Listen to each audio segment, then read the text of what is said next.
Hey, what's up? So today I want to go over the Sumo Good Morning with you guys.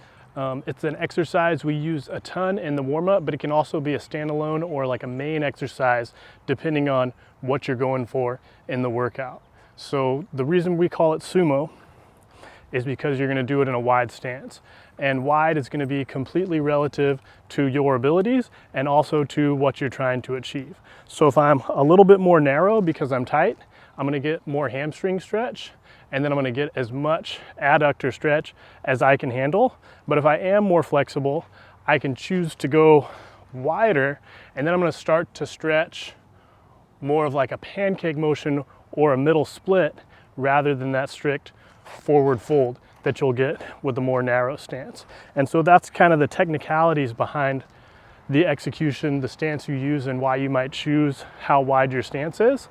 But the actual execution of it is more about what happens as we hinge. So if I turn sideways, you can look at my back and you can see as I hinge, I'm going to keep my back straight and static as I move down and up. So the spine is not going to move whether I'm moving down or I'm coming back up to the top. The reason for this is that we want the hips to turn, right? If I'm standing up straight, my pelvis is going to be neutral, so it's going to be level. And so as I hinge forward to create that lengthening in the back of the legs, I'm going to want to generate anterior pelvic tilt.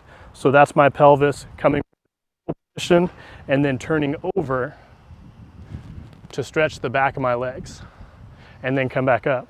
If, on the other hand, as I hinge forward, I just round my back and come up, if you watch my hips, you can see that nothing's happening here because everything's happening more up here.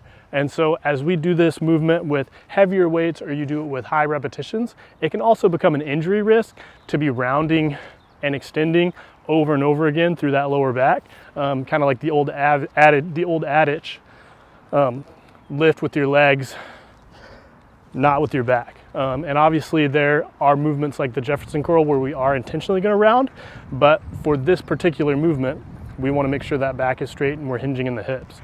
So one of the most common things that I'll see with this exercise, besides simply just rounding over and coming back up, is a lack of awareness in where you are in space. So basically hinging further than your flexibility allows.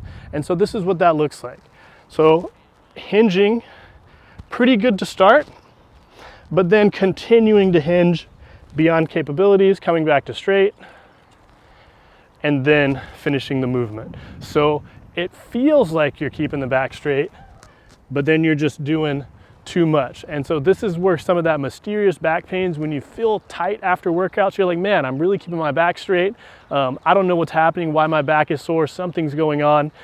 Is something wrong with me? Is something wrong with my back?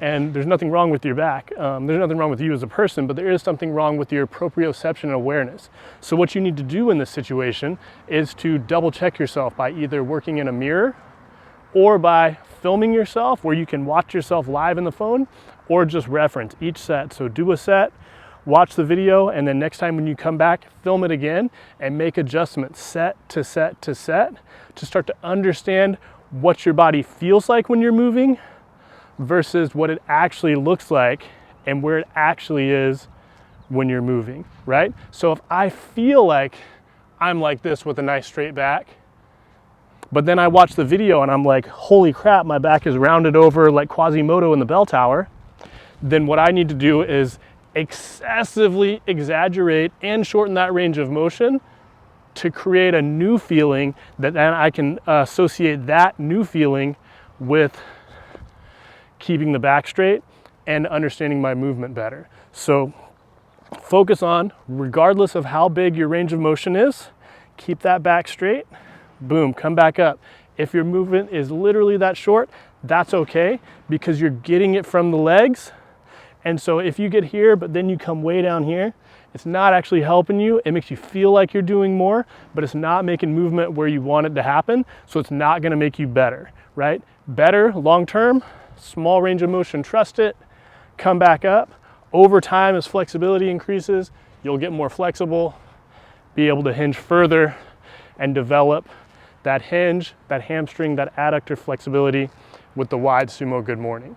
So good luck with the training. Thanks for watching, and feel free to reach out if you have any questions about this movement or the programs within the app.